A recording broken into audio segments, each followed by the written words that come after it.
get a new car? Yeah, I did. I got it with all the money I made from dashing with DoorDash. Seriously? Seriously. I just signed up in a few minutes and I was out delivering like within seconds. And you can work on your own time?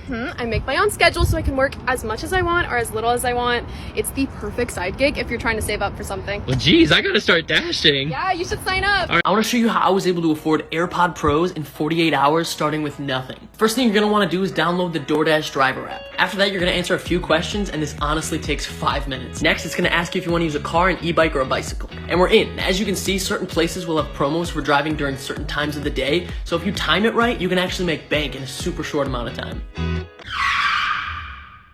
Man, these ads make working for DoorDash seem like a must for anyone who wants quick and easy money, especially if you're able to just afford AirPods in a week or even your brand new Jeep.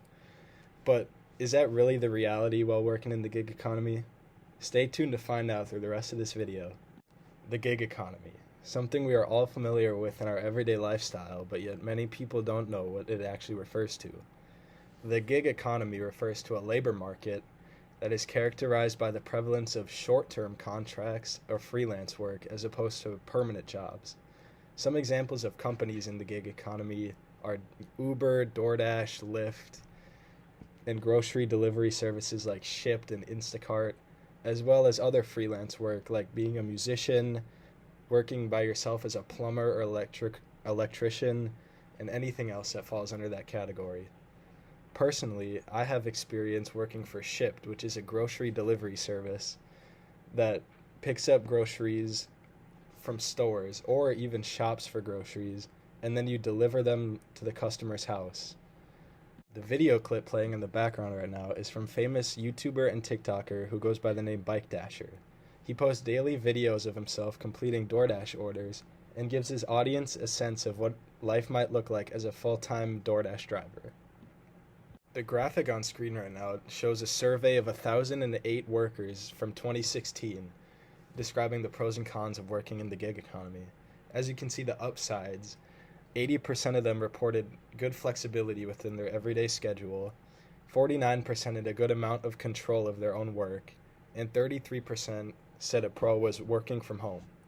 Some of the downsides include lack of vacation and sick leave, which 63% reported, that permanent workers are treated better since gig economy workers are not classified as employees, and 48% said job uncertainty, which means that they are uncertain if there's a future with working in the gig economy, as it can be stressful and sometimes unpredictable. The gig economy has been growing at a crazy rate over the past decade. But it really took on the COVID-19 pandemic hit. This is due to the fact that many people were stuck at home, so they used services like DoorDash and Instacart to receive their food or groceries on a daily basis. This graphic shows 23 million new people joined the pool of gig workers during the COVID pandemic, and 75% of those began freelancing, chief financial stability of the pandemic, which is due to a lot of losing their job or their job being shut down. Next graphic shows the same growth of the U.S. independent workforce, but at this time it refers to the occasional, part-time, and full-time worker discrepancy. As you can see in 2020, there were about 16 million occasional gig economy workers, about 9 million part-time workers, and about 14 million full-time workers. Those numbers skyrocketed in 2021 to 24 million occasional workers, 10 million part-time workers, and 17 full-time workers. As you can see here, these numbers aren't dying down anytime soon. This graphic gives a projection of what the number of freelancers will look like in the USA over the next few years. As you can see, it's a steady growth rate. In 2028, it could reach about 90 million people working in the gig economy as freelancers. This leads me into my main point of the video: how gig economy companies exploit their workers, first by getting them to work for the company, and second, by how they actually treat the workers while they work for their companies. As I said earlier, the gig economy has a lot of different kind of jobs in its overarching category, and this graphic shows how they rank by pay. As you can see at the top, there are jobs like massage therapy, home cooking, and teaching that lead the way. And towards the middle and bottom, there are jobs like being a delivery man, driver, handyman, babysitting, etc.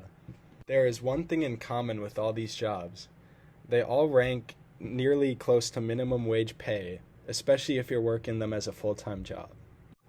Many workers in the gig economy experience financial instability, and this can be due to many different factors, such as if you're a delivery driver or an Uber driver, you have to pay for your own gas most of the time, and simply due to the fact that they have to be more reliant on themselves to maintain their own wages and own schedule every single day. This also leads to the fact that many workers experience job anxiety, which can be due to heavy competition in their field, such as delivery drivers having to compete for different orders, especially in big cities. This chart shows that gig workers experience nearly 20% more job anxiety than traditional employees, and about 8% more financial insecurity. Uber is a great example of how pay discrepancy works in the gig economy. As you can see in this graphic, it lists cities by their minimum wages, with San Francisco and New York City being near the top because they also have the highest cost of living. But the average Uber wages fall near the bottom, only being above a few select cities. This is a big issue for Uber drivers, as the big cities are hotbeds for delivery and driving services, but they also happen to be the most competitive, as drivers all around the city will be competing to take orders every hour of the day. The poor wages that workers receive, along with the heavy competitiveness in their field and job anxiety, lead to workers suffering from different mental health conditions. This survey of musicians shows the percentage of those facing depression and anxiety, where you can see that 71% of them have suffered from panic attacks and anxiety, 69% with depression. The worrisome 53% of people saying that they do not find it easy to get help when they need it. The gig economy advertisements usually entice people, especially young adults, to work for their company. As shown in the first two ads of the video, the companies set unrealistic expectations for those people looking for work in the gig economy. If people were to work for DoorDash trying to get new AirPods or a car, they could be more likely to suffer from anxiety and depression, since the expectations are meant to seem realistic, but they aren't actually realistic. Many of these ads are truthful to some extent by saying that you don't have a boss and don't really have coworkers and you choose your own hours, but they truly fail to give people any sense of what they actually might be experiencing when they choose to do the work. The gig economy is meant to be for part-time working or earning money on the side, hence the name gig. But these ads advocate for full-time work, making it seem like something that is easily achievable. Let's look at two more ads that'll show you how they use these techniques. Reasons why I dash. Signing up was super easy and took me less than 5 minutes. I can choose to either drive, bike, or even skate. I choose my own hours, keep 100% of my tips. What are you waiting for?